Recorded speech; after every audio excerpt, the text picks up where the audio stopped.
جریر نے عبد الملک بن عبیر سے حدیث سنائی، انہوں نے موسیٰ بن طلحہ اور انہوں نے حضرت ابو ہریرہ رضی اللہ عنہ سے روایت کی کہ جب یہ آیت اتری اور اپنے قریبی رشتہ داروں کو ڈرائیے تو رسول اللہ صلی اللہ علیہ وسلم نے قریش کو بلایا۔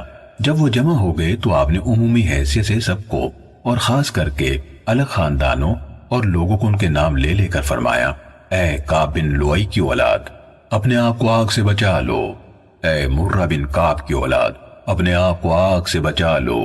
اے عبد مناف کی اولاد، اپنے آپ کو آگ سے بچا لو۔ اے بنو ہاشم کی اولاد، اپنے آپ کو آگ سے بچا لو۔ اے عبد المطلب کی اولاد، اپنے آپ کو آگ سے بچا لو۔ اے فاطمہ بنت رسول اللہ، اپنے آپ کو آگ سے بچا لو۔ میں اللہ تعالیٰ کی طرف سے کسی مواخذے کی صورت میں تمہارے لیے کسی چیز کا اختیار نہیں رکھتا، تم لوگوں کے ساتھ رشتہ ہے، اسے میں اسی طرح جوڑتا رہوں گا جس طرح جوڑنا چاہیے۔ صحیح مسلم حدیث نمبر 501۔ عبد الملک سے جریر کے علاوہ ابو عوانہ نے بھی یہ حدیث اسی سند کے ساتھ بیان کی، لیکن جریر کی روایت زیادہ مکمل اور سیر حاصل ہے۔ صحیح مسلم حدیث نمبر 502۔ حضرت عائشہ رضی اللہ تعالیٰ عنہ سے روایت ہے، انہوں نے کہا کہ جب آیت اور اپنے قریبی رشتہ داروں کو ڈرائیے نازل ہوئی تو رسول اللہ صلی اللہ علیہ وسلم نے صفا پہاڑ پر کھڑے ہو کر فرمایا، اے محمد صلی اللہ علیہ وسلم کی بیٹی فاطمہ، اے عبد المطلب کی بیٹی صفیہ، اے عبد المطلب کی اولاد، میں اللہ تعالیٰ کی طرف سے تمہارے لیے کسی چیز کا اختیار نہیں رکھتا، ہاں میرے مال میں سے جو چاہو مجھ سے مانگ لو۔ صحیح مسلم حدیث نمبر 503۔ ابن مسیب اور ابو سلمہ بن عبد الرحمن نے بتایا کہ حضرت ابو ہریرہ رضی اللہ عنہ نے کہا کہ جب رسول اللہ صلی اللہ علیہ وسلم پر یہ آیت اتاری گئی اور اپنے قریبی رشتہ داروں کو ڈرائیں تو آپ صلی اللہ علیہ وسلم نے فرمایا، اے قریش کے لوگوں، اپنی جانوں کو اللہ تعالیٰ سے خرید لو، میں اللہ تعالیٰ کے فیصلے کے سامنے تمہارے کچھ کام نہیں آ سکتا۔ اے عبد المطلب کے بیٹے عباس، میں اللہ کے فیصلے کے سامنے تمہارے کچھ کام نہیں آ سکتا۔ اے اللہ کے رسول کی پھوپھی صفیہ، میں اللہ کے فیصلے کے سامنے تمہارے کچھ کام نہیں آ سکتا۔ اے اللہ کے رسول کی بیٹی فاطمہ، مجھ سے میرے مال میں سے جو چاہو مانگ لو، میں اللہ کے فیصلے کے سامنے تمہارے کچھ کام نہیں آ سکتا۔ صحیح مسلم حدیث نمبر 504۔ ایک اور سند سے اعرج نے حضرت ابو ہریرہ رضی اللہ عنہ سے اور انہوں نے نبی صلی اللہ علیہ وسلم سے اسی طرح روایت کی۔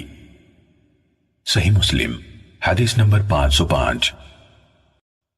یزید بن زرع نے سلیمان تیمی سے، انہوں نے ابو عثمان کے واسطے سے حضرت قبیصہ بن مخارق اور حضرت زہیر بن عمرو رضی اللہ عنہما سے حدیث بیان کی، دونوں نے کہا کہ جب آیت اور اپنے قریبی رشتہ داروں کو ڈرائیے اتری، کہا تو اللہ کے نبی صلی اللہ علیہ وسلم ایک پہاڑی چٹان کی طرف تشریف لے گئے اور اس کے سب سے اونچے پتھروں والے حصے پر چڑھے، پھر آواز دی، اے عبد مناف کی اولاد، میں ڈرانے والا ہوں، میری اور تمہاری مثال اس آدمی کی ہے جس نے دشمن کو دیکھا تو وہ خاندان کو بچانے کے لیے چل پڑا اور اسے خطرہ ہوا کہ دشمن اس سے پہلے نہ پہنچ جائے تو وہ بلند آواز سے پکارنے لگا، وائے اس کی صبح کی تباہی۔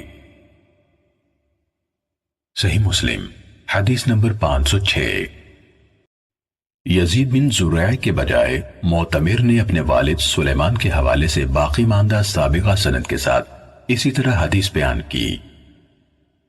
صحیح مسلم حدیث نمبر 507۔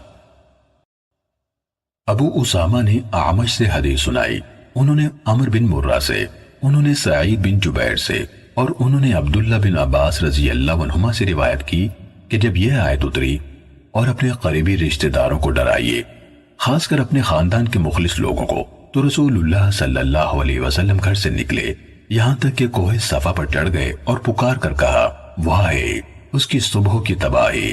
سب ایک دوسرے سے پوچھنے لگے، یہ کون پکار رہا ہے؟ کچھ لوگوں نے کہا کہ محمد۔ چنانچہ سب لوگ آپ کے پاس جمع ہو گئے۔ آپ صلی اللہ علیہ وسلم نے فرمایا، اے فلاں کی اولاد، اے فلاں کی اولاد، اے عبد مناف کی اولاد، اے عبد المطلب کی اولاد، یہ لوگ آپ کے قریب جمع ہو گئے تو آپ صلی اللہ علیہ وسلم نے پوچھا، تمہارا کیا خیال ہے کہ اگر میں تمہیں خبر دوں کہ اس پہاڑ کے دامن سے گھڑ سوار نکلنے والے ہیں تو کیا تم میری تصدیق کرو گے؟ انہوں نے کہا، ہمیں آپ سے کبھی جھوٹی بات سننے کا تجربہ نہیں ہوا۔ آپ صلی اللہ علیہ وسلم نے فرمایا، تو میں تمہیں آنے والے شدید عذاب سے ڈرا رہا ہوں۔ ابن عباس رضی اللہ عنہ نے کہا، تو ابو لہب کہنے لگا، تمہارے لیے تباہی ہو، کیا تم نے ہمیں اسی بات کے لیے جمع کیا تھا؟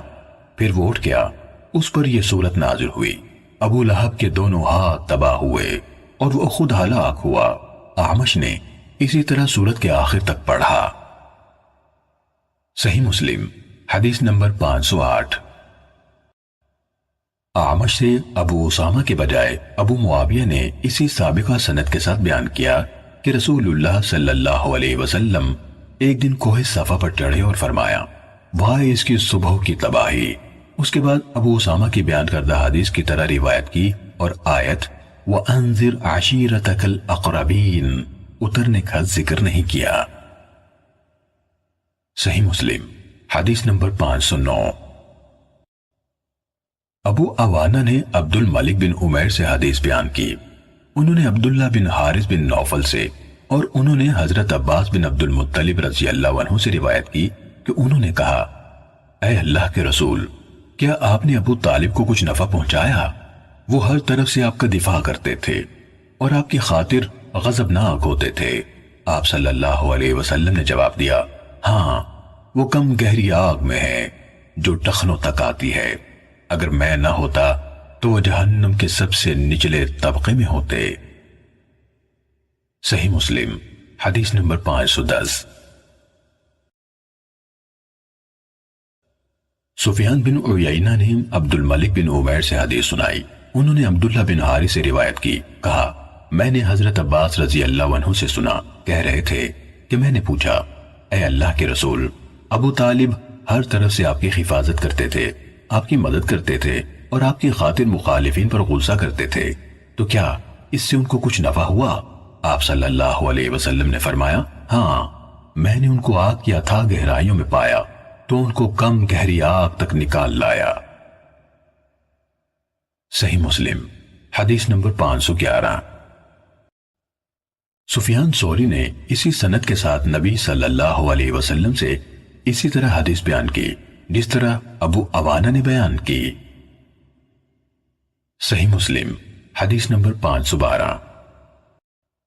حضرت ابو سعید خدری رضی اللہ عنہ سے روایت ہے کہ رسول اللہ صلی اللہ علیہ وسلم کے سامنے آپ کے چچا ابو طالب کا تذکرہ کیا گیا تو آپ صلی اللہ علیہ وسلم نے فرمایا، امید ہے قیامت کے دن میری سفارش ان کو نفع دے گی اور انہیں اتھلی یعنی کم گہری آگ میں ڈالا جائے گا جو بمشکل ان کے ٹخنوں تک پہنچتی ہوگی، اس سے بھی ان کا دماغ کھولے گا۔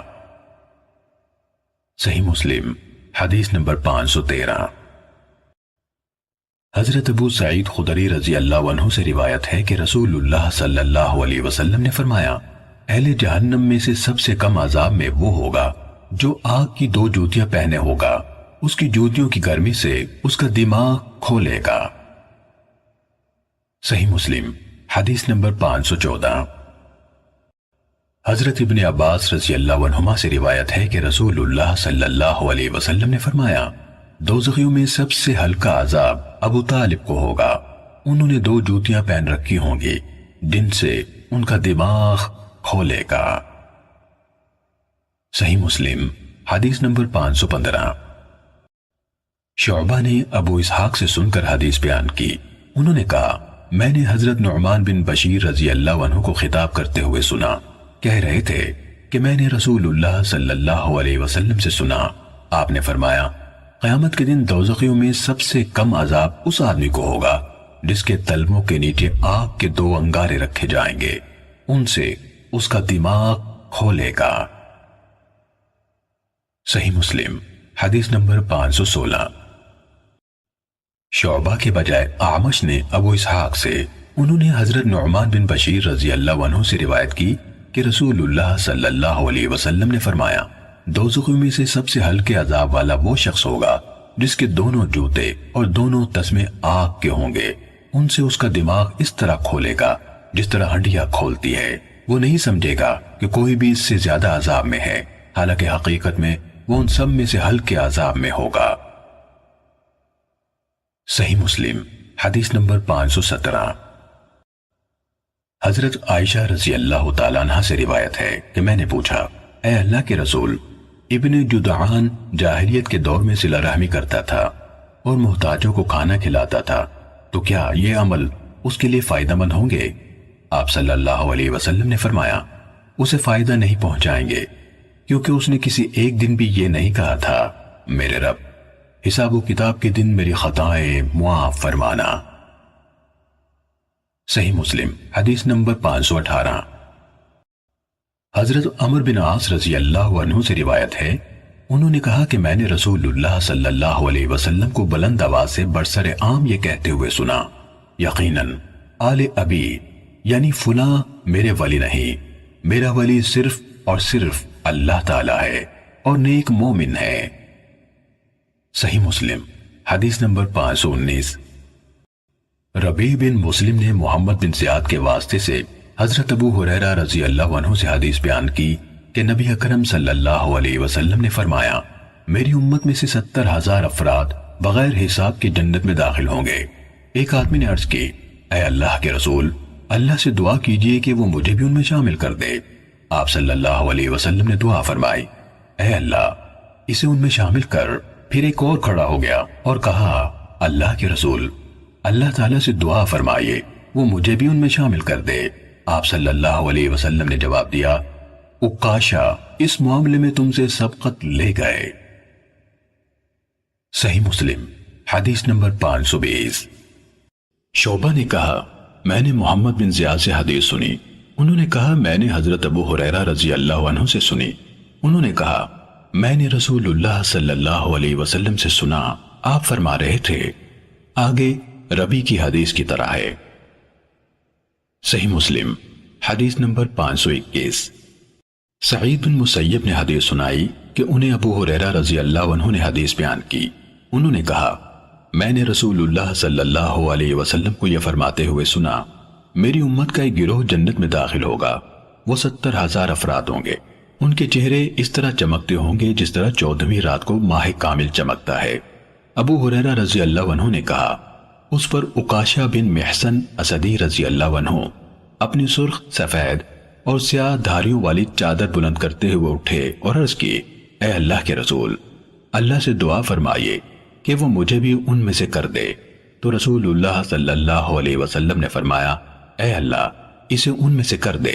پھر ایک انصاری کھڑا ہوا اور کہا، اے اللہ کے رسول، اللہ سے دعا فرمائیے کہ وہ مجھے بھی ان میں سے کر دے۔ تو رسول اللہ صلی اللہ علیہ وسلم نے فرمایا، اس میں عکاشہ تم سے سبقت لے گئے۔ صحیح مسلم حدیث نمبر 522۔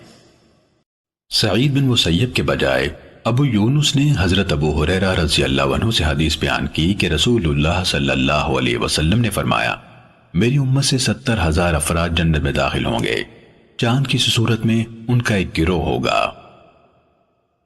صحیح مسلم حدیث نمبر 523۔ محمد بن سیرین نے کہا کہ حضرت عمران رضی اللہ عنہ نے مجھے یہ حدیث سنائی، انہوں نے کہا کہ نبی اکرم صلی اللہ علیہ وسلم نے فرمایا، میری امت کے 70,000 اشخاص حساب کے بغیر جنت میں داخل ہوں گے۔ صحابہ کرام نے پوچھا، اے اللہ کے رسول، وہ کون لوگ ہیں؟ آپ صلی اللہ علیہ وسلم نے فرمایا، وہ ایسے لوگ ہیں جو داغنے کے عمل سے علاج نہیں کراتے، نہ ہی دم کراتے ہیں، اور اپنے رب پر کامل بھروسہ کرتے ہیں۔ عکاشہ رضی اللہ عنہ کھڑے ہوئے اور کہا، اللہ سے دعا فرمائیے کہ وہ مجھے بھی ان میں شامل کر دے۔ آپ صلی اللہ علیہ وسلم نے فرمایا، تم ان میں سے ہو۔ عمران رضی اللہ عنہ نے کہا، پھر ایک اور آدمی کھڑا ہوا اور کہنے لگا، اے اللہ کے نبی، اللہ سے دعا کیجئے کہ وہ مجھے بھی ان میں شامل کر دے۔ آپ صلی اللہ علیہ وسلم نے فرمایا، اس میں عکاشہ تم سے سبقت لے گئے۔ صحیح مسلم حدیث نمبر 524۔ حکم بن اعرج نے حضرت عمران بن حسین رضی اللہ عنہ سے حدیث سنائی کہ رسول اللہ صلی اللہ علیہ وسلم نے فرمایا، میری امت کے 70,000 لوگ حساب کتاب کے بغیر جنت میں داخل ہوں گے۔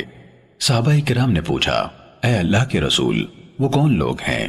آپ صلی اللہ علیہ وسلم نے فرمایا وہ ایسے لوگ ہیں جو دم نہیں کرواتے، شگون نہیں لیتے، داغنے کے ذریعے سے علاج نہیں کرواتے اور اپنے رب پر پورا بھروسہ کرتے ہیں۔ صحیح مسلم حدیث نمبر 525۔ حضرت سہل بن سعد رضی اللہ عنہ سے روایت ہے کہ رسول اللہ صلی اللہ علیہ وسلم نے فرمایا میری امت میں سے 70,000 یا 7 لاکھ افراد، ابو حازم کو شک ہے کہ سہل رضی اللہ عنہ نے کون سا عدد بتایا، اس طرح جنت میں داخل ہوں گے کہ وہ یکجا ہوں گے، ایک دوسرے کو پکڑے ہوئے۔ ان میں سے پہلا فرد اس وقت تک داخل نہیں ہوگا جب تک آخری فرد بھی ساتھ ہی داخل نہ ہوگا، اکٹھے ہی جنت کے وسیع دروازے سے اندر جائیں گے، ان کے چہرے 14ویں رات کے چاند جیسے ہوں گے۔ صحیح مسلم حدیث نمبر 526۔ حشیم نے کہا ہمیں حسین بن عبد الرحمن نے خبر دی، کہا کہ میں سعید بن جبیر کے پاس موجود تھا۔ انہوں نے پوچھا تم میں سے وہ ستارہ کس نے دیکھا تھا جو کل رات ٹوٹا تھا؟ میں نے کہا میں نے۔ پھر میں نے کہا میں نماز میں نہیں تھا بلکہ مجھے ڈس لیا گیا تھا، یعنی کسی موذی جانور نے ڈس لیا تھا۔ انہوں نے پوچھا پھر تم نے کیا کیا؟ میں نے کہا میں نے دم کروایا۔ انہوں نے کہا تمہیں کس چیز نے اس پر آمادہ کیا؟ میں نے جواب دیا اس حدیث نے جو ہمیں شعبی نے سنائی۔ انہوں نے پوچھا شعبی نے تمہیں کون سی حدیث سنائی؟ میں نے کہا انہوں یعنی شعبی نے ہمیں بریدہ بن حسیب اسلمی رضی اللہ عنہ سے روایت سنائی۔ انہوں نے بتایا کہ نظر بد لگنے اور زہریلی چیز کے ڈسنے کے علاوہ اور کسی چیز کے لیے جھاڑ پھونک نہیں۔ تو سعید نے کہا جس نے جو سنا اسے اختیار کیا تو اچھا کیا، لیکن ہمیں عبداللہ بن عباس رضی اللہ عنہما نے نبی اکرم صلی اللہ علیہ وسلم سے حدیث سنائی کہ آپ نے فرمایا میرے سامنے امتیں پیش کی گئیں، میں نے ایک نبی کو دیکھا، ان کے ساتھ ایک چھوٹا سا یعنی 10 سے کم کا گروہ تھا۔ کسی اور نبی کو دیکھا کہ اس کے ساتھ 1 یا 2 امتی تھے، کوئی نبی ایسا بھی تھا کہ اس کے ساتھ کوئی امتی نہ تھا۔ اچانک ایک بڑی جماعت میرے سامنے لائی گئی، مجھے گمان ہوا کہ یہ میرے امتی ہیں۔ اس پر مجھ سے کہا گیا کہ یہ موسیٰ علیہ السلام اور ان کی قوم ہے، لیکن آپ افق کی طرف دیکھیں۔ میں نے دیکھا تو وہاں بھی ایک بہت بڑی جماعت تھی۔ مجھے بتایا گیا یہ آپ کی امت ہے اور ان کے ساتھ ایسے 70,000 لوگ ہیں جو کسی حساب کتاب اور کسی عذاب کے بغیر جنت میں داخل ہو جائیں گے۔ پھر آپ اٹھے اور اپنے گھر کے اندر چلے گئے۔ وہ یعنی صحابہ کرام رضی اللہ عنہم اجمعین ان لوگوں کے بارے میں گفتگو میں مصروف ہو گئے جو بغیر حساب اور عذاب کی جنت میں داخل ہوں گے۔ ان میں سے بعض نے کہا شاید وہ لوگ ہیں جنہیں رسول اللہ صلی اللہ علیہ وسلم کی صحبت کا شرف حاصل ہے۔ بعض نے کہا شاید یہ وہ لوگ ہوں گے جو اسلامی دور میں پیدا ہوئے اور ایک لمحہ بھی اللہ تعالیٰ کے ساتھ شرک نہیں کیا، اور انہوں نے بعض دوسری باتوں کا بھی تذکرہ کیا۔ پھر کچھ دیر بعد رسول اللہ صلی اللہ علیہ وسلم گھر سے نکل کر ان کے پاس تشریف لائے اور پوچھا تم کن باتوں میں لگے ہوئے ہو؟ انہوں نے آپ کو وہ باتیں بتائیں۔ اس پر آپ صلی اللہ علیہ وسلم نے فرمایا وہ ایسے لوگ ہوں گے جو نہ دم کرتے ہیں نہ دم کرواتے ہیں نہ شگون لیتے ہیں اور وہ اپنے رب پر پورا توکل کرتے ہیں۔ اس پر عکاشہ بن محسن رضی اللہ عنہ کھڑے ہوئے اور عرض کی اللہ سے دعا فرمائیے کہ وہ مجھے بھی ان لوگوں میں شامل کر دے۔ تو آپ صلی اللہ علیہ وسلم نے فرمایا تو ان میں سے ہے۔ پھر ایک اور آدمی کھڑا ہوا اور کہنے لگا دعا فرمائیے اللہ مجھے بھی ان میں سے کر دے۔ تو آپ صلی اللہ علیہ وسلم نے فرمایا عکاشہ اس فرمائش کے ذریعے سے تم سے سبقت لے گئے۔ صحیح مسلم حدیث نمبر 527۔ حسین بن عبد الرحمن سے حشیم کے بجائے محمد بن فضیل نے سعید بن جبیر کے حوالے سے حدیث سنائی۔ انہوں نے کہا ہمیں حضرت ابن عباس رضی اللہ عنہما نے حدیث سنائی کہ رسول اللہ صلی اللہ علیہ وسلم نے فرمایا میرے سامنے تمام امتیں پیش کی گئیں۔ پھر حدیث کا باقی حصہ حشیم کی طرح بیان کیا اور ابتدائی حصے یعنی حسین کے واقعے کا ذکر نہیں کیا۔ صحیح مسلم حدیث نمبر 528۔ ابو احوص نے ابو اسحاق سے حدیث سنائی، انہوں نے عامر بن میمون سے اور انہوں نے حضرت عبداللہ رضی اللہ عنہ سے روایت کی، کہا رسول اللہ صلی اللہ علیہ وسلم نے ہم سے فرمایا کیا تم اس بات پر راضی نہیں کہ تم اہل جنت کا چوتھا حصہ ہو؟ ہم نے خوشی سے اللہ اکبر کہا۔ پھر آپ نے فرمایا کیا تم اس پر راضی نہ ہوگے کہ تم اہل جنت کا تہائی حصہ ہو؟ کہا ہم نے دوبارہ نعرہ تکبیر بلند کیا۔ پھر آپ صلی اللہ علیہ وسلم نے فرمایا میں امید کرتا ہوں کہ تم اہل جنت کا نصف ہوگے، اور یہ کیسے ہوگا میں اس کے بارے میں ابھی بتاؤں گا۔ کافروں کے مقابلے میں مسلمان اس سے زیادہ نہیں جتنے سیاہ رنگ کے بیل میں ایک سفید بال یا سفید رنگ کے بیل میں ایک سیاہ بال۔ صحیح مسلم حدیث نمبر 529۔ ابو اسحاق سے ابو احوص کے بجائے شعبہ نے حدیث سنائی، انہوں نے عامر بن میمون سے اور انہوں نے حضرت عبداللہ رضی اللہ عنہ سے روایت کی کہ ہم تقریباً 40 افراد ایک خیمے میں رسول اللہ صلی اللہ علیہ وسلم کے ساتھ تھے کہ آپ صلی اللہ علیہ وسلم نے فرمایا، کیا تم اس بات پر راضی ہوگے کہ تم اہل جنت کا چوتھائی حصہ ہو؟ ہم نے کہا ہاں۔ تو آپ نے فرمایا، کیا تم اس پر راضی ہو جاؤ گے کہ تم اہل جنت کا 1/3 حصہ ہو؟ ہم نے کہا ہاں۔ تو آپ نے فرمایا، اس ذات کی قسم جس کے ہاتھ میں میری جان ہے، مجھے امید ہے کہ تم اہل جنت میں سے آتے ہوگے، اور اس کی وجہ یہ ہے کہ جنت میں انسان کے سوا کوئی داخل نہ ہوگا جس نے خود کو اللہ کے سپرد کر دیا، اور مشرکوں میں تمہاری تعداد ایسی ہی ہے جیسے سیاہ بیل کی جلد پر ایک سفید بال یا سرخ بیل کی جلد پر ایک سیاہ بال۔ صحیح مسلم حدیث نمبر 530۔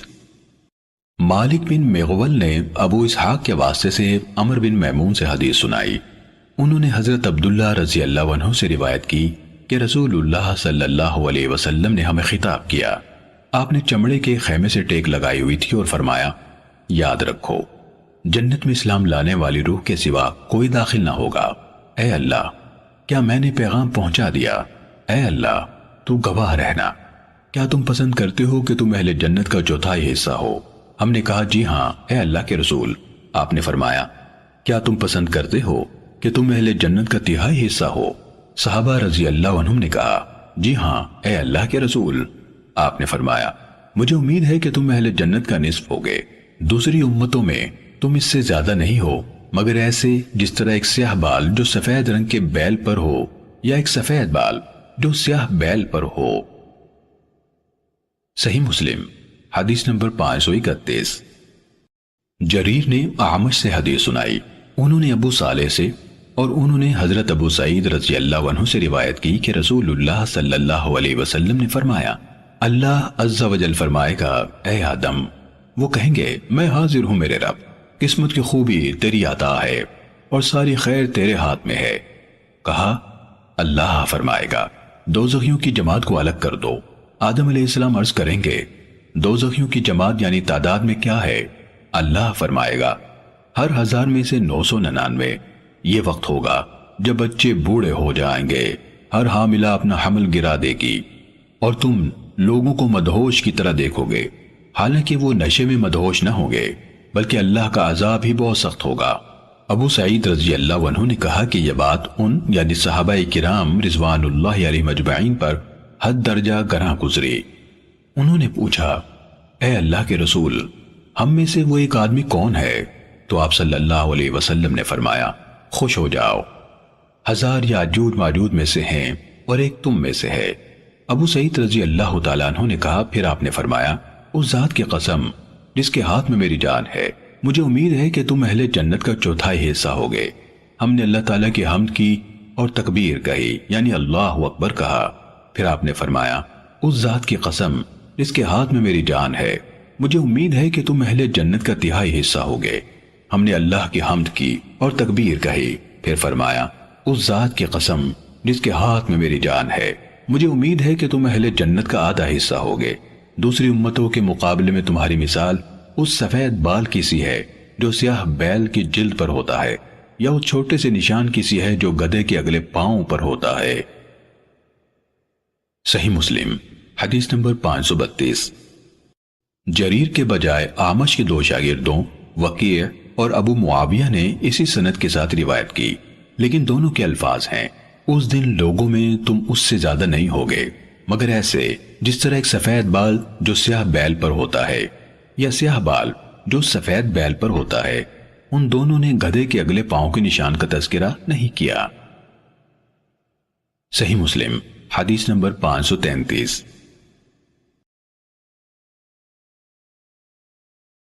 حضرت ابو مالک اشعری رضی اللہ عنہ سے روایت ہے کہ رسول اللہ صلی اللہ علیہ وسلم نے فرمایا، پاکیزگی نصف ایمان ہے۔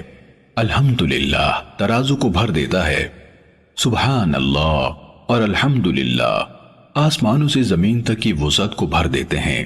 نماز نور ہے، صدقہ دلیل ہے، صبر روشنی ہے، قرآن تمہارے حق میں یا تمہارے خلاف حجت ہے۔ ہر انسان دن کا آغاز کرتا ہے تو کچھ اعمال کے عوض اپنا سودا کرتا ہے، پھر یا تو خود کو آزاد کرنے والا ہوتا ہے یا خود کو تباہ کرنے والا۔ صحیح مسلم حدیث نمبر 534۔ ابو عوانہ نے سماک بن حرب سے، انہوں نے مصعب بن سعد سے ایک روایت کی کہ عبداللہ بن عمر رضی اللہ عنہما ابن عامر رضی اللہ عنہ کے پاس ان کی عیادت کے لیے گئے، وہ بیمار تھے۔ ابن عامر رضی اللہ عنہ نے کہا، اے ابن عمر، کیا میرے لیے اللہ سے دعا کریں گے؟ انہوں نے کہا، میں نے رسول اللہ صلی اللہ علیہ وسلم سے سنا کہ آپ صلی اللہ علیہ وسلم نے فرمایا، نماز پاکیزگی کے بغیر قبول نہیں ہوتی، اور صدقہ ناجائز طریقے سے حاصل کیے ہوئے مال سے قبول نہیں ہوتا، اور آپ بصرہ کے حاکم رہ چکے ہیں، مبادا آپ کے پاس کوئی ایسا مال آ گیا ہو۔ صحیح مسلم حدیث نمبر 535۔ شعبہ، زائدہ اور اسرائیل سب نے سماک بن حرب سے اسی اسناد کے ساتھ رسول اللہ صلی اللہ علیہ وسلم سے یہی حدیث روایت کی ہے۔ صحیح مسلم حدیث نمبر 536۔ وہب بن منبہ کے بھائی حمام بن منبہ سے روایت ہے، کہا، یہ وہ حدیث ہیں جو حضرت ابو ہریرہ رضی اللہ عنہ نے محمد الرسول اللہ صلی اللہ علیہ وسلم سے ہمیں سنائی۔ پھر انہوں نے کچھ حدیث کا تذکرہ کیا، ان میں سے یہ بھی تھی، رسول اللہ صلی اللہ علیہ وسلم نے فرمایا، تم میں سے جب کوئی بے وضو ہو جائے تو اس کی نماز قبول نہیں ہوتی یہاں تک کہ وضو کرے۔ صحیح مسلم حدیث نمبر 537۔ یونس نے ابن شہاب سے روایت کی کہ عطا بن یزید نے انہیں خبر دی کہ حمران نے، جو حضرت عثمان رضی اللہ عنہ کے آزاد کردہ غلام ہیں، انہیں بتایا کہ حضرت عثمان رضی اللہ عنہ نے وضو کے لیے پانی منگوایا اور وضو کیا تو دونوں ہاتھوں کو 3 بار دھویا، پھر کلی کی اور ناک میں پانی ڈال کر ناک جھاڑی، پھر 3 بار چہرہ دھویا، پھر 3 بار دایاں بازو کوہنی تک دھویا، پھر اسی طرح بایاں دھویا، پھر اپنے سر کا مسح کیا، پھر 3 بار اپنا دایاں پاؤں ٹخنوں تک دھویا، پھر اسی طرح بایاں پاؤں دھویا، پھر کہا، میں نے رسول اللہ صلی اللہ علیہ وسلم کو دیکھا تھا کہ آپ نے اسی طرح وضو کیا جس طرح میں نے اب کیا ہے۔ پھر رسول اللہ صلی اللہ علیہ وسلم نے فرمایا، جس شخص نے میرے اس وضو کی طرح وضو کیا پھر اٹھ کر 2 رکعتیں ادا کی، ان دونوں کے دوران میں اپنے آپ سے باتیں نہ کی، اس کے گزشتہ گناہ معاف کر دیے جائیں گے۔ ابن شہاب نے کہا، ہمارے علماء یعنی تابعین کہا کرتے تھے کہ یہ کامل ترین وضو ہے جو کوئی انسان نماز کے لیے کرتا ہے۔ صحیح مسلم حدیث نمبر 538۔ یعقوب کے والد ابراہیم بن سعد نے ابن شہاب سے باقی ماندہ سند کے ساتھ حمران سے روایت کی کہ انہوں نے عثمان رضی اللہ عنہ کو دیکھا، انہوں نے پانی کا برتن منگوایا، پھر اپنے ہاتھوں پر 3 بار پانی انڈیلا اور ان کو دھویا، پھر اپنا دایاں ہاتھ برتن میں ڈالا اور کلی کی اور ناک میں پانی ڈال کر ناک جھاڑی، پھر 3 بار اپنا چہرہ دھویا اور 3 بار اپنے دونوں بازو کوہنیوں تک دھوئے، پھر سر کا مسح کیا، پھر اپنے دونوں پاؤں 3 بار دھوئے، پھر کہا، رسول اللہ صلی اللہ علیہ وسلم نے فرمایا، جس نے میرے اس وضو کی طرح وضو کیا پھر 2 رکعتیں پڑھیں جن میں وہ اپنے آپ سے باتیں نہ کر رہا تھا، اس کے گزشتہ گناہ معاف کر دیے جائیں گے۔ صحیح مسلم حدیث نمبر 539۔ جریر نے ہشام بن عروہ سے، انہوں نے اپنے والد یعنی عروہ بن زبیر سے، انہوں نے حضرت عثمان رضی اللہ عنہ کے آزاد کردہ غلام حمران سے روایت کی، انہوں نے کہا، میں نے عثمان بن عفان رضی اللہ عنہ سے سنا، وہ مسجد کے آنگن میں تھے اور عصر کے وقت ان کے پاس مؤذن آیا تو انہوں نے وضو کے لیے پانی منگوایا، وضو کیا، پھر فرمایا، اللہ کی قسم میں تمہیں ایک حدیث سناتا ہوں، اگر کتاب اللہ کی ایک آیت نہ ہوتی تو میں تمہیں نہ سناتا۔ میں نے رسول اللہ صلی اللہ علیہ وسلم سے سنا، آپ فرما رہے تھے، جو مسلمان وضو کرے اور اچھی طرح وضو کرے پھر نماز پڑھے تو اس کے وہ گناہ معاف کر دیے جاتے ہیں جو اس نماز اور اگلی نماز کے درمیان ہوں گے۔ صحیح مسلم حدیث نمبر 540۔ ہشام سے جریر کے بجائے ابو اسامہ، وکیع اور سفیان کی سندوں سے بھی یہ روایت بیان کی گئی۔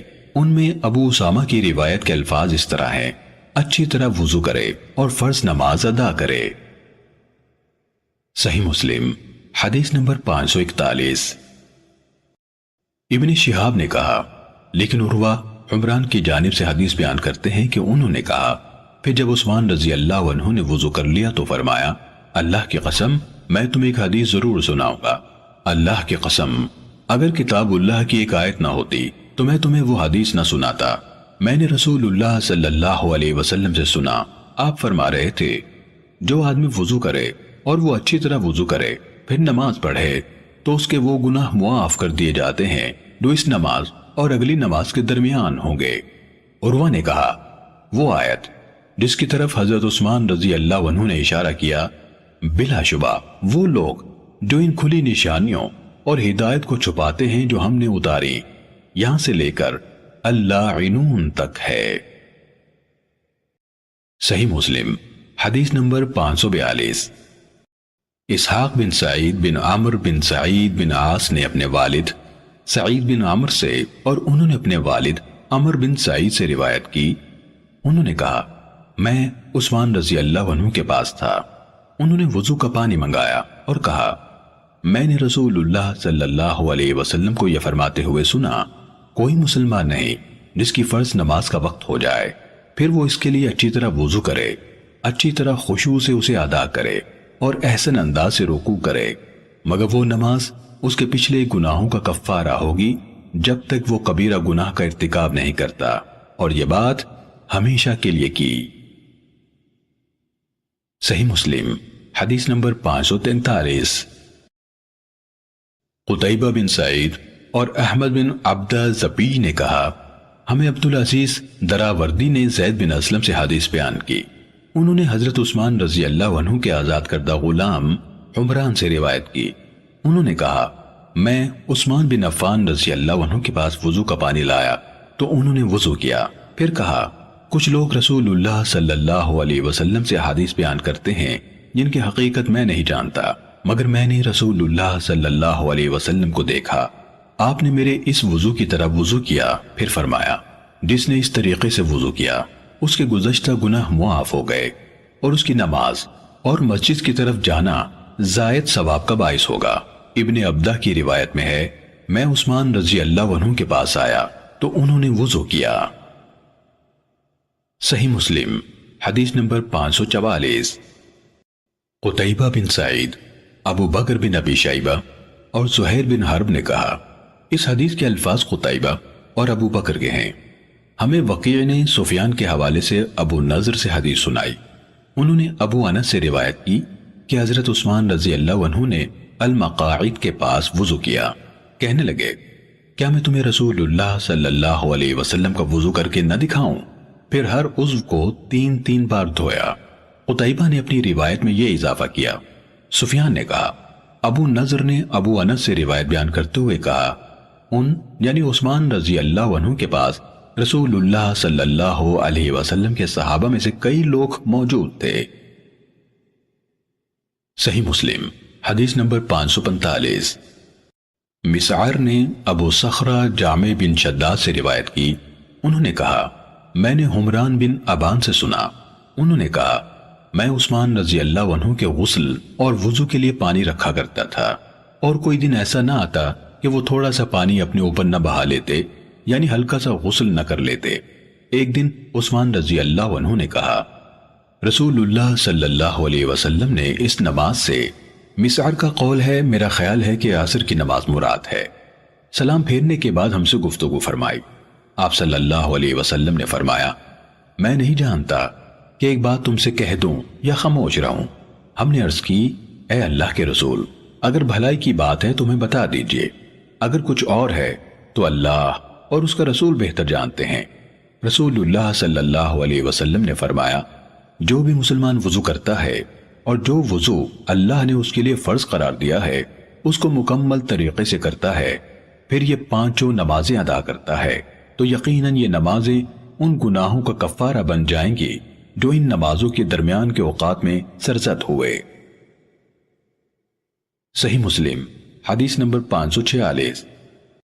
عبیداللہ بن معاذ نے اپنے والد سے اور محمد بن مسنہ اور ابن بشار نے محمد بن جعفر غندر سے روایت کی، ان دونوں یعنی معاذ اور ابن جعفر نے کہا ہمیں شعبہ نے جامع ابن شداد سے حدیث بیان کی، انہوں نے کہا میں نے حمران بن ابان سے سنا، وہ بشر کے دور عمارت میں اس مسجد میں ابو بردہ رضی اللہ عنہ کو بتا رہے تھے کہ عثمان بن عفان رضی اللہ عنہ نے کہا رسول اللہ صلی اللہ علیہ وسلم نے فرمایا جس نے اس طرح وضو کو مکمل کیا جس طرح اللہ نے حکم دیا ہے تو اس کی فرض نمازیں ان گناہوں کے لیے کفارہ ہوں گی جو ان کے درمیان سرزد ہوئے۔ یہ ابن معاذ کی روایت ہے۔ غندر کی حدیث میں بشر کے دور حکومت اور فرض نمازوں کا ذکر نہیں ہے۔ صحیح مسلم حدیث نمبر 547۔ مخرمہ کے والد بکیر بن عبداللہ نے حمران مولا عثمان سے روایت کی کہ ایک دن حضرت عثمان بن عفان رضی اللہ عنہ نے بہت اچھی طرح وضو کیا، پھر کہا میں نے رسول اللہ صلی اللہ علیہ وسلم کو دیکھا، آپ نے بہت اچھی طرح وضو کیا، پھر فرمایا جس نے اس طرح وضو کیا پھر مسجد کی طرف نکلا، نماز ہی نے اسے جانے کے لیے کھڑا کیا تو اس کے گزرے ہوئے گناہ معاف کر دیے جائیں گے۔ صحیح مسلم حدیث نمبر 548۔ معاذ بن عبد الرحمن نے عثمان بن عفان رضی اللہ عنہ کے مولا حمران سے اور انہوں نے حضرت عثمان بن عفان رضی اللہ عنہ سے روایت کی کہ میں نے رسول اللہ صلی اللہ علیہ وسلم کو فرماتے ہوئے سنا جس نے نماز کے لیے وضو کیا اور وضو کی تکمیل کی پھر فرض نماز کے لیے چل کر گیا اور لوگوں کے ساتھ یا جماعت کے ساتھ نماز ادا کی یا مسجد میں نماز پڑھی، اللہ تعالیٰ اس کے گناہ معاف کر دے گا۔ صحیح مسلم حدیث نمبر 549۔ علا نے اپنے والد عبد الرحمن بن یعقوب سے اور انہوں نے حضرت ابو ہریرہ رضی اللہ عنہ سے روایت کی کہ رسول اللہ صلی اللہ علیہ وسلم نے فرمایا پانچوں نمازیں اور ہر جمعہ دوسرے جمعے تک درمیانی مدت کے گناہوں کا کفارہ یعنی ان کو مٹانے والے ہیں جب تک کبیرہ گناہوں کا ارتکاب نہ کیا جائے۔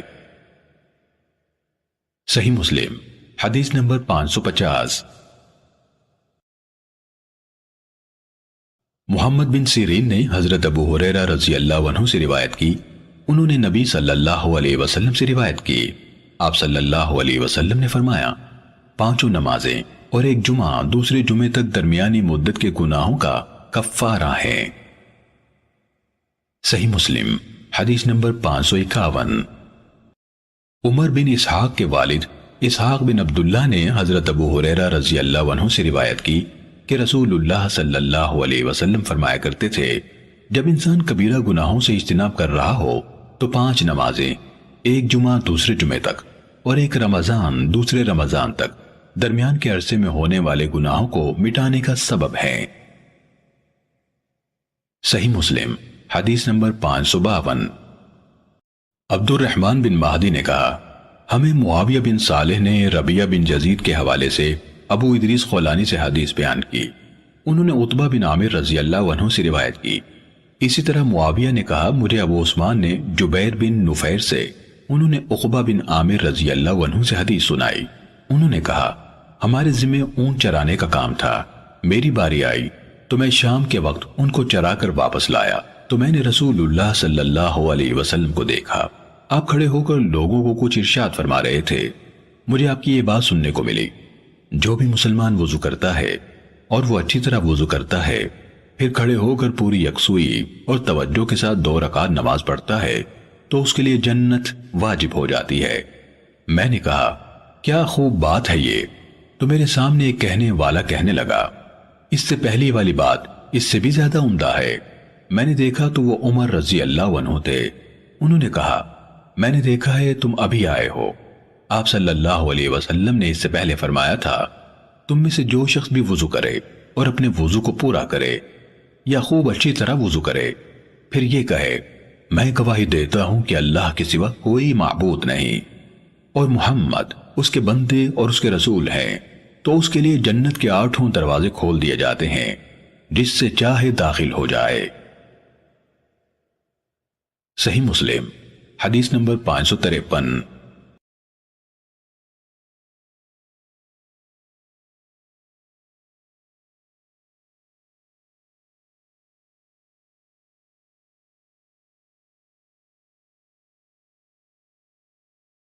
خالد بن عبداللہ نے عمر بن یحییٰ بن عمارہ سے، انہوں نے اپنے والد یحییٰ بن عمارہ سے، انہوں نے حضرت عبداللہ بن زید بن عاصم انصاری رضی اللہ عنہ سے روایت کی، انہیں شرف صحبت حاصل تھا۔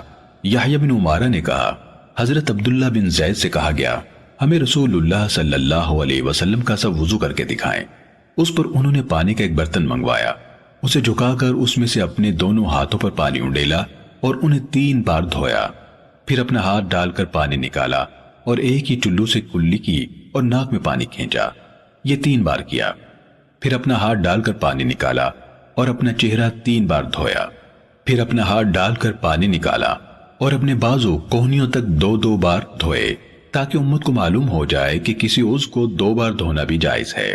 پھر ہاتھ ڈال کر پانی نکالا اور اپنے سر کا مسح کیا، اور آپ اپنے دونوں ہاتھ سر پر آگے سے پیچھے کو اور پیچھے سے آگے کو لائے، ایک طرف مسح کرنا اور اسی ہاتھ کو دوبارہ واپس لانا مستحب ہے۔ پھر دونوں پاؤں ٹخنوں تک دھوئے، پھر کہا رسول اللہ صلی اللہ علیہ وسلم کا وضو اسی طرح تھا۔ صحیح مسلم حدیث نمبر 555۔ خالد بن عبداللہ کے بجائے سلیمان بن بلال نے عمر بن یحییٰ سے باقی ماندہ پچھلی سند کے ساتھ یہی روایت بیان کی، اس میں ٹخنوں تک کے الفاظ نہیں ہیں۔ صحیح مسلم حدیث نمبر 556۔ مالک بن انس نے عمر بن یحییٰ کی سند سے یہی روایت بیان کی اور کہا انہوں نے 3 بار کلی کی اور ناک جھاڑی، انہوں نے ایک ہی چلو سے کے الفاظ ذکر نہیں کیے، دونوں ہاتھ آگے سے پیچھے کو لائے اور پیچھے سے آگے کو لائے کے بعد یہ الفاظ بڑھائے، انہوں نے سر کے اگلے حصے سے مسح شروع کیا اور دونوں ہاتھ گدے تک لائے، پھر ان کو واپس کر کے اسی جگہ تک لائے جہاں سے شروع کیا تھا اور اپنے دونوں پاؤں دھوئے۔ صحیح مسلم حدیث نمبر 557۔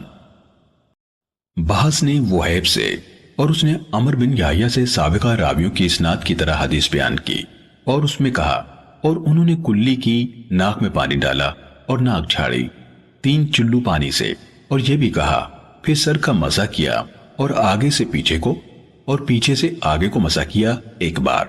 بحث نے کہا وہیب نے یہ حدیث مجھے املا کرائی، اور وہیب نے کہا عمر بن یحییٰ نے یہ حدیث مجھے 2 بار یعنی 2 مختلف موقعوں پر املا کرائی۔ صحیح مسلم حدیث نمبر 558۔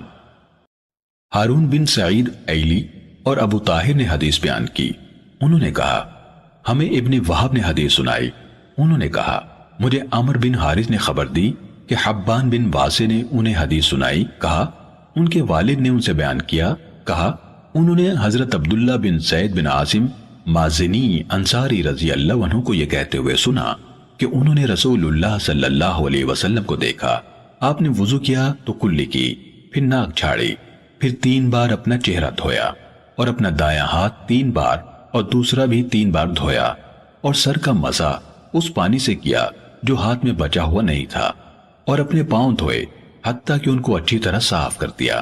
اسی سند کے ایک راوی ابو طاہر نے حدیث بیان کرتے ہوئے کہا ہمیں ابن وہب نے عمر بن حارث سے یہ حدیث سنائی۔ صحیح مسلم حدیث نمبر 559۔ اعرج نے حضرت ابو ہریرہ رضی اللہ عنہ سے نبی صلی اللہ علیہ وسلم کی طرف منسوب کرتے ہوئے روایت کی کہ آپ نے فرمایا جب تم میں سے کوئی کسی ٹھوس چیز یعنی پتھر، ڈھیلا، ٹائلٹ پیپر وغیرہ سے استنجا کرے تو طاق عدد میں کرے، اور جب تم میں سے کوئی وضو کرے تو ناک میں پانی ڈالے پھر ناک جھاڑے۔ صحیح مسلم حدیث نمبر 560۔ حمام بن منبہ سے منقول ہے، انہوں نے کہا یہ احادیث ہیں جو حضرت ابو ہریرہ رضی اللہ عنہ نے ہمیں محمد الرسول اللہ صلی اللہ علیہ وسلم سے سنائی۔ پھر انہوں نے کچھ احادیث بیان کی، ان میں سے یہ بھی تھی کہ رسول اللہ صلی اللہ علیہ وسلم نے فرمایا جب تم میں سے کوئی وضو کرے تو دونوں نتنوں سے ناک میں پانی کھینچے پھر ناک جھاڑے۔ صحیح مسلم حدیث نمبر 561۔ مالک نے ابن شہاب سے، انہوں نے ابو ادریس خولانی سے، انہوں نے حضرت ابو ہریرہ رضی اللہ عنہ سے روایت کی کہ رسول اللہ صلی اللہ علیہ وسلم نے فرمایا جو وضو کرے وہ ناک جھاڑے اور جو استنجا کرے وہ طاق عدد میں کرے۔ صحیح مسلم حدیث نمبر 562۔ یونس نے ابن شہاب سے روایت کی، کہا مجھے ادریس خولانی نے بیان کیا کہ انہوں نے حضرت ابو ہریرہ رضی اللہ عنہ اور حضرت ابو سعید خدری رضی اللہ عنہ دونوں سے سنا، کہہ رہے تھے رسول اللہ صلی اللہ علیہ وسلم نے فرمایا، اسی پچھلی حدیث کی طرح۔ صحیح مسلم حدیث نمبر 563۔ عیسیٰ بن طلحہ نے حضرت ابو ہریرہ رضی اللہ عنہ سے روایت کی کہ نبی صلی اللہ علیہ وسلم نے فرمایا، جب تم میں سے کوئی نیند سے بیدار ہو تو 3 بار ناک جھاڑے، شیطان اس کی ناک کے بانسوں پر رات گزارتا ہے۔ صحیح مسلم حدیث نمبر 564۔ ابو زبیر نے حضرت جابر بن عبداللہ رضی اللہ عنہ کو سنا، کہہ رہے تھے رسول اللہ صلی اللہ علیہ وسلم نے فرمایا، تم میں سے کوئی شخص جب ٹھوس چیز سے استنجا کرے تو تا قدت میں کرے۔ صحیح مسلم حدیث نمبر 565۔ مخرمہ بن بکیر نے اپنے والد سے، انہوں نے شداد کے آزاد کردہ غلام سالم سے روایت کی، انہوں نے کہا جس دن حضرت سعد بن ابی وقاص رضی اللہ عنہ فوت ہوئے، میں رسول اللہ صلی اللہ علیہ وسلم کی اہلیہ حضرت عائشہ رضی اللہ تعالیٰ عنہ کی خدمت میں حاضر ہوا۔ عبد الرحمن بن ابی بکر رضی اللہ عنہما ان کے ہاں آئے اور ان کے بعد وضو کیا تو انہوں نے فرمایا، عبد الرحمن خوب اچھی طرح وضو کرو، کیونکہ میں نے رسول اللہ صلی اللہ علیہ وسلم کو فرماتے ہوئے سنا تھا، وضو کے پانی سے تر نہ ہونے والی ایڑیوں کے لیے آگ کا عذاب ہے۔ صحیح مسلم حدیث نمبر 566۔ ایک اور سند سے محمد بن عبد الرحمن نے شداد بن ہاد کے آزاد کردہ غلام ابو عبداللہ سالم سے روایت بیان کی کہ وہ حضرت عائشہ رضی اللہ تعالیٰ عنہ کی خدمت میں حاضر ہوئے اور پھر ان سے رسول اللہ صلی اللہ علیہ وسلم کا مذکورہ بالا فرمان نقل کیا۔ صحیح مسلم حدیث نمبر 567۔ ابو سلمہ بن عبد الرحمن نے بیان کیا کہ مہریق کے آزاد کردہ غلام سالم نے مجھے بتایا کہ میں اور عبد الرحمن بن ابی بکر رضی اللہ عنہما سعد بن ابی وقاص رضی اللہ عنہ کے جنازے کے لیے نکلے تو ہم حضرت عائشہ رضی اللہ تعالیٰ عنہ کے حجرے کے دروازے سے گزرے، وہاں ٹھہرے، وضو کے لیے عبد الرحمن بن ابی بکر رضی اللہ عنہما اندر گئے، پھر انہوں نے حضرت عائشہ رضی اللہ تعالیٰ عنہ کے حوالے سے مذکورہ بالا روایت سنائی، پھر انہوں نے حضرت عائشہ رضی اللہ تعالیٰ عنہ کے حوالے سے مذکورہ بالا روایت سنائی۔ صحیح مسلم حدیث نمبر 568۔ نعیم بن عبداللہ نے شداد بن ہاد کے آزاد کردہ غلام سالم سے روایت کی، انہوں نے کہا میں حضرت عائشہ رضی اللہ تعالیٰ عنہ کے پاس تھا، پھر اس نے حضرت عائشہ رضی اللہ تعالیٰ عنہ سے نبی صلی اللہ علیہ وسلم سے اسی طرح روایت بیان کی۔ صحیح مسلم حدیث نمبر 569۔ جریر نے منصور سے، انہوں نے ہلال بن یساف سے، انہوں نے ابو یحییٰ مصطع الاعرج سے اور انہوں نے حضرت عبداللہ بن عمر رضی اللہ عنہما سے روایت کی کہ انہوں نے کہا ہم رسول اللہ صلی اللہ علیہ وسلم کے ساتھ مکے سے مدینے واپس آئے، راستے میں جب ہم ایک پانی والی منزل پر پہنچے تو عصر کے وقت کچھ لوگوں نے جلدی کی، وضو کیا تو جلدی میں تھے، ہم ان تک پہنچے تو ان کی ایڑیاں اس طرح نظر آ رہی تھی کہ انہیں پانی نہیں لگا تھا۔ رسول اللہ صلی اللہ علیہ وسلم نے آ کر فرمایا ان ایڑیوں کے لیے آگ کا عذاب ہے، وضو اچھی طرح کیا کرو۔ صحیح مسلم حدیث نمبر 570۔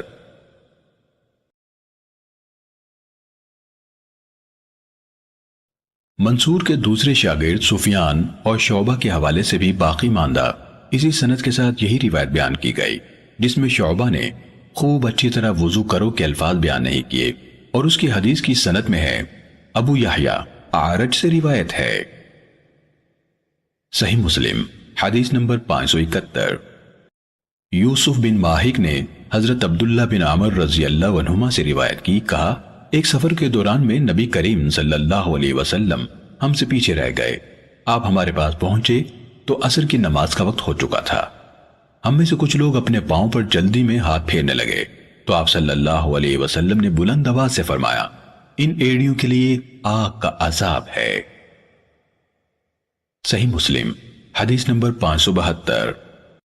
ربیع بن مسلم نے محمد بن زیاد سے، انہوں نے حضرت ابو ہریرہ رضی اللہ عنہ سے روایت کی کہ نبی صلی اللہ علیہ وسلم نے ایک آدمی کو دیکھا جس نے اپنی ایڑی نہیں دھوئی تھی، تو آپ صلی اللہ علیہ وسلم نے فرمایا ان ایڑیوں کے لیے آگ کا عذاب ہے۔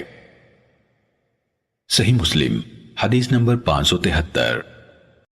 شعبہ نے محمد بن زیاد سے انہوں نے حضرت ابو ہریرہ رضی اللہ عنہ سے روایت کی کہ انہوں نے کچھ لوگوں کو وضو کے برتن سے وضو کرتے دیکھا تو کہا وضو اچھی طرح کرو۔ میں نے حضرت ابو القاسم محمد صلی اللہ علیہ وسلم سے سنا، آپ فرما رہے تھے اونچوں کے لیے آگ کا عذاب ہے۔ صحیح مسلم حدیث نمبر 574۔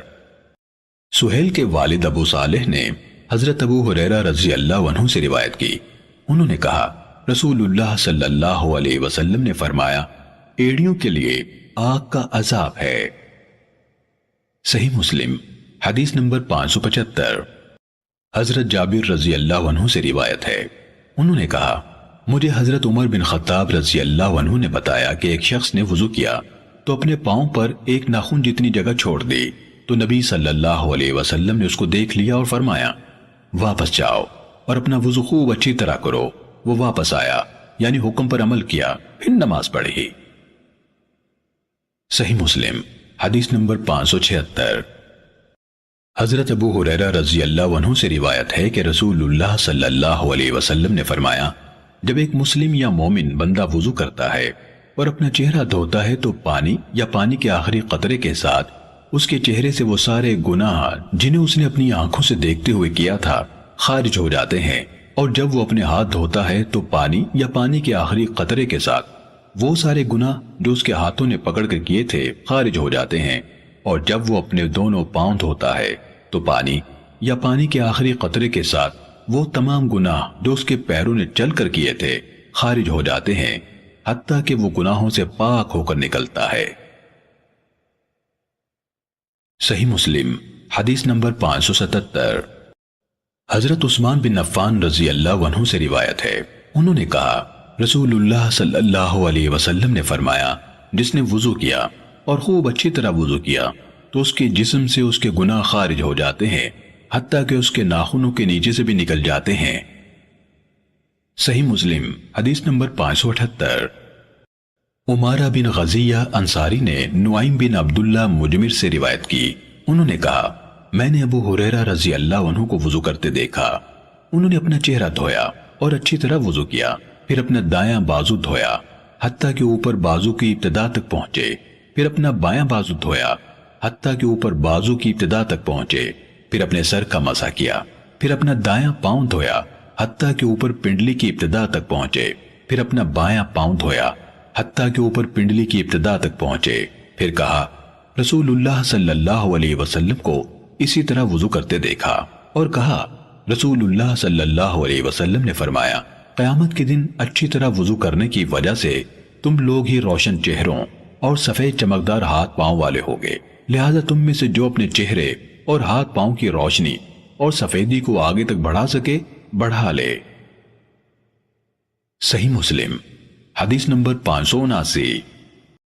سعید بن ابی ہلال نے نعیم بن عبداللہ سے روایت کی کہ انہوں نے حضرت ابو ہریرہ رضی اللہ عنہ کو وضو کرتے ہوئے دیکھا، انہوں نے اپنا چہرہ اور بازو دھوئے یہاں تک کہ کندھوں کے قریب پہنچ گئے، پھر انہوں نے اپنے پاؤں دھوئے یہاں تک کہ اوپر پنڈلیوں تک لے گئے، پھر کہا میں نے رسول اللہ صلی اللہ علیہ وسلم کو یہ فرماتے ہوئے سنا میری امت کے لوگ قیامت کے دن وضو کے اثر سے روشن چہروں اور سفید چمکدار ہاتھ پاؤں کے ساتھ آئیں گے، لہٰذا تم میں سے جو اپنی روشنی کو آگے تک بڑھا سکتا ہے بڑھا لے۔ صحیح مسلم حدیث نمبر 580۔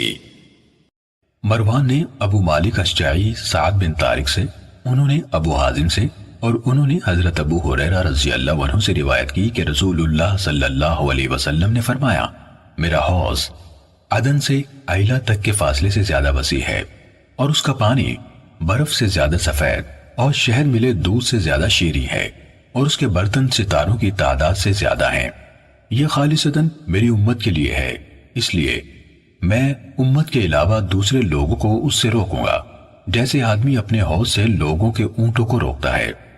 صحابہ کرام نے پوچھا اے اللہ کے رسول کیا اس دن آپ ہمیں پہچانیں گے؟ آپ صلی اللہ علیہ وسلم نے فرمایا ہاں، تمہاری ایک علامت ہوگی جو دوسری کسی امت کی نہیں ہوگی، تم وضو کے اثر سے چمکتے ہوئے چہرے اور ہاتھ پاؤں کے ساتھ میرے پاس آؤ گے۔ صحیح مسلم حدیث نمبر 581۔ مروان کے بجائے ابن فضیل نے ابو مالک اشجعی سے، انہوں نے ابو حازم سے اور انہوں نے حضرت ابو ہریرہ رضی اللہ عنہ سے روایت کی۔ انہوں نے کہا رسول اللہ صلی اللہ علیہ وسلم نے فرمایا میری امت میرے پاس حوض پر آئے گی اور میں اسی طرح دوسرے لوگوں کو اس حوض سے دور ہٹاؤں گا جیسے آدمی دوسرے آدمی کے اونٹوں کو اپنے اونٹوں سے ہٹاتا ہے۔ صحابہ کرام نے عرض کی اے اللہ کے نبی کیا آپ ہمیں پہچانیں گے؟ آپ نے فرمایا ہاں، تمہاری ایک نشانی ہوگی جو تمہارے سوا کسی اور کی نہیں ہوگی۔ تم میرے پاس وضو کے اثرات سے روشن چہرے اور چمکدار ہاتھ پاؤں کے ساتھ آؤ گے۔ تم میں سے ایک گروہ کو زبردستی میرے پاس آنے سے روک دیا جائے گا تو وہ مجھ تک نہیں پہنچ سکیں گے۔ اس پر میں کہوں گا اے میرے رب، یہ میرے ساتھیوں میں سے ہیں۔ ایک فرشتہ مجھے جواب دے گا اور کہے گا کیا آپ جانتے ہیں انہوں نے آپ کے بعد کیا کیا کام ایجاد کیے تھے؟ صحیح مسلم حدیث نمبر 582۔ حضرت حذیفہ رضی اللہ عنہ سے روایت ہے، انہوں نے کہا کہ رسول اللہ صلی اللہ علیہ وسلم نے فرمایا بلا شبہ میرا حوض ایلا سے عدن تک کے فاصلے سے زیادہ وسیع ہے۔ اس ذات کی قسم جس کے ہاتھ میں میری جان ہے، میں اس سے اسی طرح دوسرے لوگوں کو ہٹاؤں گا جس طرح آدمی اجنبی اونٹوں کو اپنے حوض سے ہٹاتا ہے۔ صحابہ نے عرض کی اے اللہ کے رسول اور کیا آپ ہمیں پہچان لیں گے؟ آپ صلی اللہ علیہ وسلم نے فرمایا ہاں، تم میرے پاس روشن چہرے اور چمکتے ہوئے سفید ہاتھ پاؤں کے ساتھ آؤ گے، یہ علامت تمہارے سوا کسی اور میں نہیں ہوگی۔ صحیح مسلم حدیث نمبر 583۔ اسماعیل بن جعفر نے علا سے، انہوں نے اپنے والد سے اور انہوں نے حضرت ابو ہریرہ رضی اللہ عنہ سے روایت کی کہ رسول اللہ صلی اللہ علیہ وسلم قبرستان میں آئے اور فرمایا اے ایمان والی قوم کے گھرانے، تم سب پر سلامتی ہو اور ہم بھی انشاءاللہ تمہارے ساتھ ملنے والے ہیں۔ میری خواہش ہے کہ ہم نے اپنے بھائیوں کو بھی دیکھا ہوتا۔ صحابہ نے عرض کی اے اللہ کے رسول کیا ہم آپ کے بھائی نہیں؟ آپ صلی اللہ علیہ وسلم نے جواب دیا تم میرے ساتھی ہو اور ہمارے بھائی وہ لوگ ہیں جو ابھی تک دنیا میں نہیں آئے۔ اس پر انہوں نے عرض کی اے اللہ کے رسول آپ اپنی امت کے ان لوگوں کو جو ابھی دنیا میں نہیں آئے کیسے پہچانیں گے؟ تو آپ صلی اللہ علیہ وسلم نے فرمایا بتاؤ اگر کالے سیاہ گھوڑوں کے درمیان کسی سفید چہرے اور سفید پاؤں والے گھوڑے ہوں تو کیا وہ اپنے گھوڑوں کو نہیں پہچانے گا؟ انہوں نے کہا کیوں نہیں اے اللہ کے رسول۔ آپ نے فرمایا وہ وضو کی بنا پر روشن چہروں سفید ہاتھ پاؤں کے ساتھ آئیں گے اور میں حوض پر ان کا پیشرو ہوں گا۔ خبردار کچھ لوگ یقیناً میرے حوض سے پرے ہٹائے جائیں گے جیسے کہیں اور کا بھٹکا ہوا اونٹ جو گلے کا حصہ نہیں ہوتا پرے ہٹا دیا جاتا ہے۔ میں ان کو آواز دوں گا دیکھو ادھر آ جاؤ تو کہا جائے گا انہوں نے آپ کے بعد اپنے قول و عمل کو بدل لیا تھا، تو میں کہوں گا دور ہو جاؤ دور ہو جاؤ۔ صحیح مسلم حدیث نمبر 584۔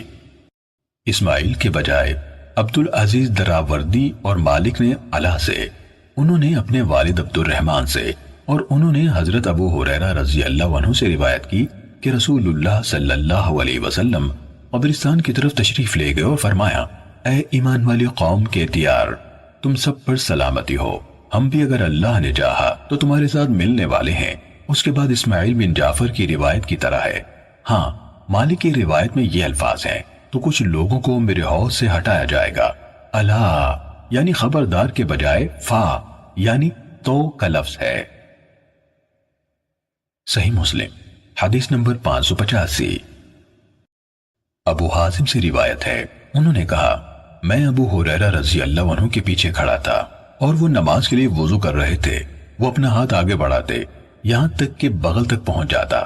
میں نے ان سے پوچھا اے ابو ہریرہ یہ کس طرح کا وضو ہے؟ انہوں نے جواب دیا اے فروخ کی اولاد یعنی اے بنی فارس، تم یہاں ہو، اگر مجھے پتا ہوتا کہ تم لوگ یہاں کھڑے ہو تو میں اس طرح وضو نہ کرتا۔ میں نے اپنے خلیل صلی اللہ علیہ وسلم کو فرماتے ہوئے سنا تھا مومن کا زیور وہاں پہنچے گا جہاں اس کے وضو کا پانی پہنچے گا۔ صحیح مسلم حدیث نمبر 586۔ اسماعیل نے بیان کیا کہ انہیں علا نے خبر دی، انہوں نے اپنے والد سے روایت کی، انہوں نے حضرت ابو ہریرہ رضی اللہ عنہ سے روایت کی کہ رسول اللہ صلی اللہ علیہ وسلم نے فرمایا، کیا میں تمہیں ایسی چیز سے آگاہ نہ کروں جس کے ذریعے سے اللہ تعالیٰ گناہ مٹا دیتا ہے اور درجات بلند فرماتا ہے؟ صحابہ نے عرض کی، اے اللہ کے رسول کیوں نہیں؟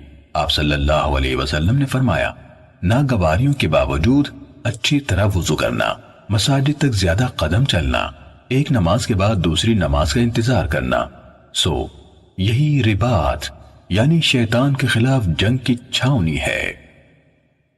صحیح مسلم حدیث نمبر 587۔ بجائے اسماعیل کے مالک و شعبہ نے اسی سند کے ساتھ علا بن عبد الرحمن سے روایت کی۔ شعبہ کی حدیث میں رباط کا تذکرہ نہیں ہے، جبکہ مالک کی حدیث میں 2 بار ہے۔ یہی رباط ہے، یہی رباط ہے۔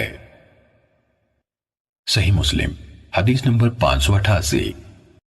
حضرت ابو ہریرہ رضی اللہ عنہ سے روایت ہے کہ نبی صلی اللہ علیہ وسلم نے فرمایا، اگر مجھے یہ ڈر نہ ہوتا کہ میں مسلمانوں کو زہیر کی روایت میں ہے کہ اپنی امت کو مشقت میں ڈال دوں گا تو میں انہیں ہر نماز کے وقت مسواک کرنے کا حکم دیتا۔ صحیح مسلم حدیث نمبر 589۔ مسعر نے مقدام بن شریح سے اور انہوں نے اپنے والد سے روایت کی، انہوں نے کہا، میں نے حضرت عائشہ رضی اللہ تعالیٰ عنہ سے پوچھا، میں نے کہا نبی صلی اللہ علیہ وسلم جب گھر تشریف لاتے تو کس بات یعنی کام سے آغاز فرماتے تھے؟ انہوں نے فرمایا، مسواک سے۔ صحیح مسلم حدیث نمبر 590۔ سفیان نے مقدام بن شریح سے باقی ماندہ سابقہ سند سے حضرت عائشہ رضی اللہ تعالیٰ عنہ سے روایت کی کہ نبی صلی اللہ علیہ وسلم جب اپنے گھر تشریف لاتے تو مسواک سے آغاز فرماتے۔ صحیح مسلم حدیث نمبر 591۔ حضرت ابو موسیٰ اشعری رضی اللہ عنہ سے روایت ہے، انہوں نے کہا، میں رسول اللہ صلی اللہ علیہ وسلم کی خدمت میں حاضر ہوا تو مسواک کا ایک کنارہ آپ کی زبان پر تھا۔ صحیح مسلم حدیث نمبر 592۔ حشیم نے حسین سے، انہوں نے ابو وائل سے، انہوں نے حضرت حذیفہ رضی اللہ عنہ سے روایت کی، انہوں نے کہا، جب رسول اللہ صلی اللہ علیہ وسلم رات کو تہجد کے لیے کھڑے ہوتے تو اپنا دہن مبارک مسواک سے اچھی طرح صاف فرماتے۔ صحیح مسلم حدیث نمبر 593۔ منصور اور اعمش دونوں نے ابو وائل سے، انہوں نے حضرت حذیفہ رضی اللہ عنہ سے روایت کی، انہوں نے کہا، رسول اللہ صلی اللہ علیہ وسلم جب رات کو اٹھتے، آگے سابقہ روایت کی طرح ہے، لیکن انہوں نے تہجد کے لیے کہ الفاظ روایت نہیں کیے۔ صحیح مسلم حدیث نمبر 594۔ سفیان نے منصور کے حوالے سے اور حسین اور اعمش نے بھی منصور کی طرح ابو وائل سے اور انہوں نے حضرت حذیفہ رضی اللہ عنہ سے روایت کی کہ رسول اللہ صلی اللہ علیہ وسلم جب رات کو اٹھتے تو اپنا دہن مبارک مسواک سے اچھی طرح صاف فرماتے۔ صحیح مسلم حدیث نمبر 595۔ حضرت ابن عباس رضی اللہ عنہما نے ابو متوکل کو بتایا کہ انہوں نے ایک رات اللہ کے نبی صلی اللہ علیہ وسلم کے ہاں گزاری۔ اللہ کے نبی صلی اللہ علیہ وسلم رات کے آخری حصے میں اٹھے، باہر نکلے اور آسمان پر نظر ڈالی، پھر سورہ آل عمران کی آیت ان فی خلق السماوات والارض واختلاف اللیل والنہار تلاوت کی اور فقنا عذاب النار تک پہنچے، پھر گھر لوٹے اور اچھی طرح مسواک کی اور وضو فرمایا، پھر کھڑے ہوئے اور نماز پڑھی، پھر لیٹ گئے، پھر کھڑے ہوئے، باہر آسمان کی طرف دیکھا، پھر دوبارہ یہ آیت پڑھی، پھر واپس آئے، مسواک کی اور وضو فرمایا، پھر کھڑے ہو کر اور نماز پڑھی۔ صحیح مسلم حدیث نمبر 596۔ ابن عیینہ نے زہری سے حدیث بیان کی، انہوں نے سعید بن مسیب سے، انہوں نے حضرت ابو ہریرہ رضی اللہ عنہ سے اور انہوں نے نبی صلی اللہ علیہ وسلم سے روایت کی کہ آپ نے فرمایا، فطرت کی خصائل 5 ہیں یا 5 چیزیں فطرت کا حصہ ہیں: ختنہ کرانا، زیر ناف بال موننا، ناخن تراشنا، بغل کے بال اکھیڑنا اور مونچھ کترنا۔ صحیح مسلم حدیث نمبر 597۔ مجھے یونس نے ابن شہاب زہری سے خبر دی، انہوں نے سعید بن مسیب سے، انہوں نے حضرت ابو ہریرہ رضی اللہ عنہ سے اور انہوں نے رسول اللہ صلی اللہ علیہ وسلم سے روایت کی کہ آپ نے فرمایا خصائل فطرت 5 ہیں: ختنہ کرانا، زیر ناف بال موڑنا، مونچھ کترنا، ناخن تراشنا اور بغل کے بال اکھیڑنا۔ صحیح مسلم حدیث نمبر 598۔ حضرت انس بن مالک رضی اللہ عنہ سے روایت ہے، انہوں نے کہا ہمارے لیے مونچھیں کترنے، ناخن تراشنے، بغل کے بال اکھیڑنے اور زیر ناف بال موڑنے کے لیے وقت مقرر کر دیا گیا کہ ہم ان کو 40 دن سے زیادہ نہ چھوڑیں۔ صحیح مسلم حدیث نمبر 599۔ عبید اللہ نے نافع سے، انہوں نے حضرت ابن عمر رضی اللہ عنہما سے اور انہوں نے نبی صلی اللہ علیہ وسلم سے روایت کی کہ آپ صلی اللہ علیہ وسلم نے فرمایا مونچھیں اچھی طرح تراشو اور داڑیاں بڑھاؤ۔ صحیح مسلم حدیث نمبر 600۔